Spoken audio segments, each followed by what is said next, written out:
中國對台灣的統戰手法，即馬已經傳來到台灣的教書咯。講家己買機票開4000塊的報名費，就當去參加兩華青年北疆行8天7夜活動。劉偉輝就講呢，這就是中國挑工鎖定台灣的少年教師，互因包吃包住，就是希望透過這個老師來影響台灣的學生，咱就要提高警覺。另外呢，這 AIT 處長郭立堅進前就捌講過，鼓勵台灣發展無人機的生產能力，來阻擋中國的衝突。想袂到呢，這中國國台辦說來調卡當地也該批評。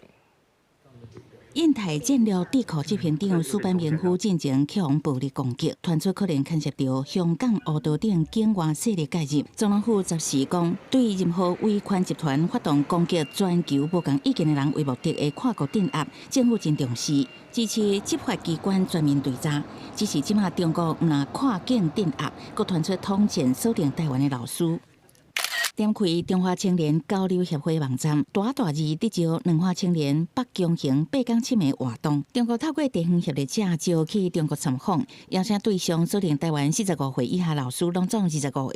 個人需要家己買機票甲真俗的4000塊報名費，到包吃包住旅遊行程通參加，而且顯示已經滿額，引起外界關心教育交流是不是變作統戰工具。呼籲國人不要因為一時的貪便宜，到了中國回不來，那損失可就大了。當你一直把所有的人都當作今天可能被滲透的破口的時候，民進黨你才是最大被滲透的破口。劉偉輝副主委心有中事件，中國統戰演過攏針對青年朋友，這屆鎖定教師，恐驚是想要在校園內建立統戰的重點，通影響較濟青年學生，呼籲國人愛提高警覺。台灣的校園裡面有一些老師成為統戰的節點的話，未來他們只要透過這些節點來找更多的青年朋友去，就會變得非常的容易。美國在台協會處長郭立堅進前因為鼓勵台灣發展無人機生產能力，打造防守的概念，嚇阻衝突，引起中國的不滿。中國國台辦兩屆發言批評郭立堅，用是所屬媒體日月當天13暗時嘛刷落大文，